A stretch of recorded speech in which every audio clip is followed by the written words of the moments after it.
So, hello everyone, welcome to the new chapter, The Emergence of Man. So, we were doing evolution, हम जो है वो evolution कर रहे थे. तो evolution को जब हम start करने वाले थे तब भी मैंने जो है चीज़ों को समझाया था कि जो evolution है, the concept itself, it can be divided into 3 parts. 3 parts के अंदर जो है वो इसके कंसेप्ट को जो है आपके सिलेबस के हिसाब से हम डिवाइड कर सकते हैं. जो हम बायोलॉजिकल एवोल्यूशन की बात कर रहे हैं, ऑर्गेनिक एवोल्यूशन की बात कर रहे हैं. एक है आपके पास द पार्ट ऑफ थ्योरीज. ठीक है, तो आपके पास थ्योरीज. दूसरा है थ्योरीज के अंदर आपके पास जो है 3 तरह की थ्योरीज के फेजेस हैं या फिर सेक्शंस हैं. एक है आपके पास प्री मेंडलियन, एक है आपके पास Mendelian, and then you have the post Mendelian. ठीक है, ये है आपके पास थ्योरीज. देन उसके बाद बात आती है प्राइमेट्स की. ठीक है, so that also we have done. And then we come, हम प्राइमेट्स का एवोल्यूशन देखते हैं. एवोल्यूशन किन चीज़ों का देखते हैं? उनकी अडेप्टेशंस का, कैसे जो है वो आपके पास आर्बोरियल से टेरेस्ट्रियल हुए, और अडेप्टेशंस की वजह से जो लोकोमोशन पैटर्न्स हैं उनका कैसे चेंज हुआ. और जो तीसरी सबसे इम्पॉर्टेंट चीज़ है वो हम कल्चर के बारे में देखते हैं. कल्चर या फिर उनका जो बिहेवियर है उसके बारे में देखते हैं.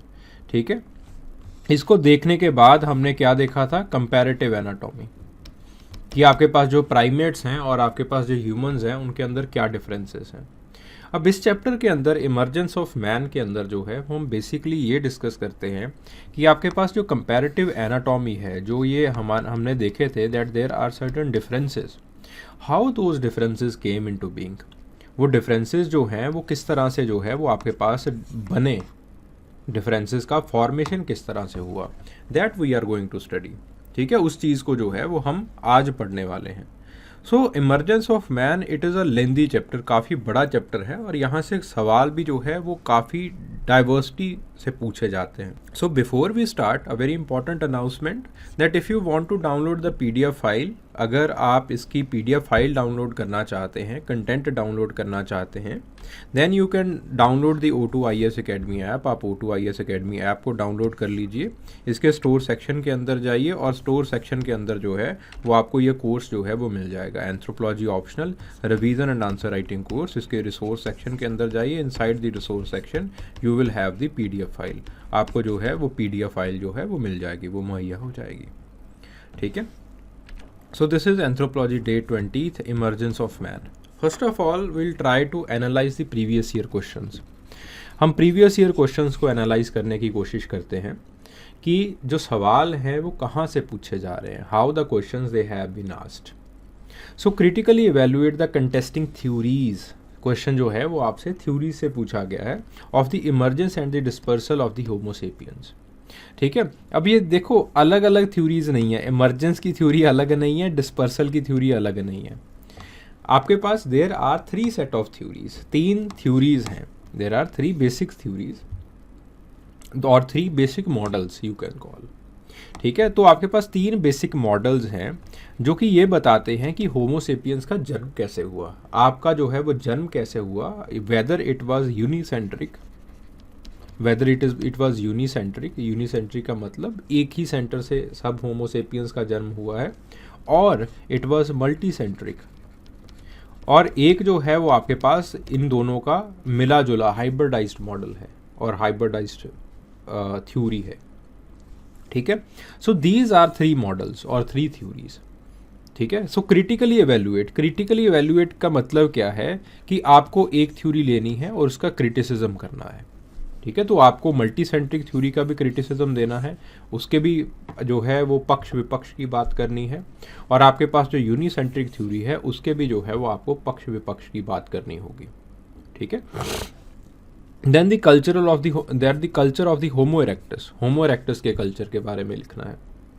ठीक है, देखिए होमो इरेक्टस ये जो है वो आपके पास पहला, होमो का मतलब हमारे होमोजेनेसिस से, इरेक्टस का मतलब इरेक्ट मैन. ठीक है, ये पहला 2 पैरों के ऊपर चलने वाला जीव था जो कि पूरी तरह से बाइपेडल हो चुका था. हमारे पास कुछ एविडेंसेस होमो हैबिलिस के लिए भी है कि वो भी जो है वो पूरी तरह से बाइपेडल हो चुका था, बट होमो इरेक्टस के जो एविडेंसेस हैं they are more profound. It is more acceptable that the Homo erectus it was a proper bipedal man, एक प्रॉपर बाइपेडल मैन था. अब उसके कल्चर से जो है वो सवाल पूछा गया है कि उसका कल्चर कैसे होता था. सो होमो इरेक्टस का जो कल्चर है it was probably the first developed culture of the human kind. ये हमारे ह्यूमन काइंड की पहला सबसे डेवलप्ड कल्चर है जिसके अंदर आपके पास जो है वो टूल टेक्नोलॉजी का डेवलपमेंट होना शुरू हुआ. ठीक है. So the culture of the Homo erectus it becomes very very important. Then the Europeans are closer to Neanderthal. This is a statement. और स्टेटमेंट के आगे सवाल पूछा गया, critically discuss the view of the African origin. Again theory से question आ गया. ठीक है. Again the question has been asked on the theories part से अगेन जो है सवाल पूछा गया. Then describe the culture related to the Homo erectus. Homo erectus का कल्चर डिस्क्राइब, होमो इरेक्टस का जो है वो आपको कल्चर डिस्क्राइब करना पड़ेगा. Getting the point. Write a short note on the Rhodesian man. Rhodesian man के ऊपर शॉर्ट नोट आया है. Again it is also a repetition. ये जो है वो कल्चर ऑफ होमो इरेक्टस एक रेपिटेशन हो गया. 2018 के अंदर भी आया, 2019 के अंदर भी आया. ठीक है. फिर उसके बाद describe the salient characters and the geographical distribution of the Homo erectus. फिर से होमो इरेक्टस से सवाल पूछा गया. ठीक है. जोग्राफिकल डिस्ट्रीब्यूशन से सवाल पूछा गया. अब फिर उसके बाद जो है the Asian Homo erectus. Again Homo erectus से क्वेश्चन है. Then comment briefly on the phylogenic position of the australopithecines. ठीक है. Now Australopithecus. देखो Australopithecus on the physical features, on the behalf of the physical features, we have divided Australopithecus into two parts. एक है आपके पास robustus, एक है आपके पास वसई. ठीक है. तो दो पार्ट्स में जो है वो हमने ऑस्ट्रेलोपिथिकस को डिवाइड किया है. And on the basis of these two parts और on the basis of these division we have tried to chalk out the phylogenetic position of the different Australopithecans that have been discovered.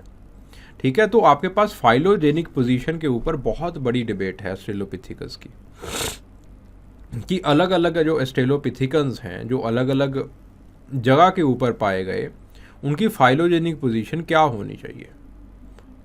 ठीक है. Phylogenic position का मतलब जो है वो आपके पास उन ऑस्ट्रेलोपिथिकन्स का इमर्जेंस कब हुआ और वो इवॉल्व किस जो है वो आपके पास स्पीशीज़ के अंदर या फिर किस जो है वो आपके पास जो है वो किस तरह से वो इवॉल्व हुए और ऑस्ट्रेलोपिथिकस को एज अ होल कहाँ पे रखना चाहिए. ओके.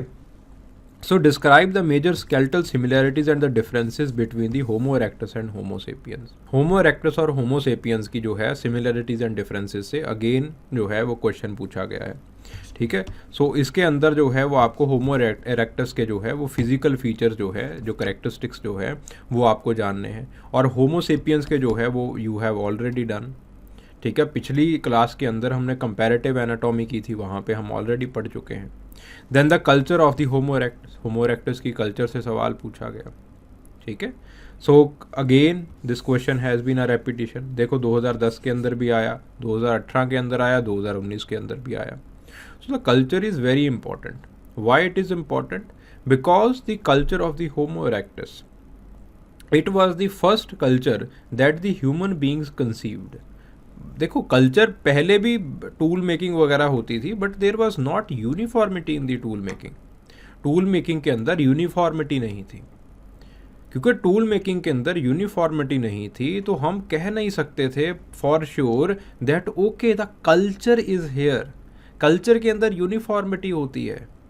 फॉर एग्जाम्पल जैसे अशूलियन टूल्स हैं, अशूलियन टूल्स के कुछ करेक्टरिस्टिक्स आपको यूरोप के अंदर भी मिलेंगे, कुछ करेक्टरिस्टिक्स आपको जो है वो आपके पास मिडल ईस्ट के अंदर भी मिलेंगे, कुछ अफ्रीका के अंदर भी मिलेंगे. The similar characteristics will be there. So this is known as Acheulian culture. इसको आप अशूलियन कल्चर कहते हो. So the origin of the culture for the first time it was seen in the Homo erectus. ठीक है. इसके बहुत सारे आपके पास जो है वो क्रिटिसिज्म आपको इस स्टेटमेंट के मिल जाएंगे, बहुत सारे डिसएग्री करेंगे etcetera etcetera. But it was thought कि एक प्रॉपर वेल डेवलप्ड कल्चर जो है, जो आपके पास एक टूल टेक्नोलॉजी है, वो होमो इरेक्टस के टाइम के ऊपर आ गई. Then you have the Homo habilis. Write a short note on Homo habilis.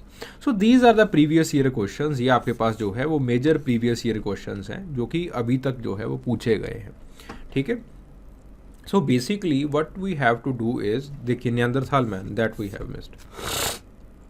So basically what we have to do is we have to pick one character from your syllabus. हम जो है वो एक syllabus का character पकड़ेंगे. जैसे we will start from the Australopithecus. हम Australopithecus के अंदर ऑस्ट्रेलोपिथिकस की डिस्ट्रीब्यूशन, उसके वेरिएशंस, उसकी फाइलोजेनी, अलग अलग ऑस्ट्रेलोपिथिकस की फाइलोजेनी, उसको जो है वो डिस्कस करेंगे और एक छोटा सा स्मॉल सेगमेंट रखेंगे कल्चर का. ठीक है. फिर उसके बाद होमो हैबिलिस के ऊपर आएंगे, फिर इरेक्टस के ऊपर आएंगे, फिर निएंडरथाल मैन के ऊपर आएंगे, फिर होमो सेपियंस के ऊपर आएंगे. ठीक है. So this is how we are going to deal with this chapters. ठीक है. तो इस तरह से हम एक होलिस्टिकली जो है वो डिस्कस करने की कोशिश करेंगे. It will take some time, but at least ये जो चैप्टर है जहाँ से सवाल पूछे जाते हैं, these all things they will be covered. इसका सारा जो कंटेंट है, सब कुछ जो है वो आपके पास जो है वो कवर हो जाएगा फॉर श्योर. ठीक है. चलिए, hope this video it was worth watching. It would have added some value in your content. Thank you very much.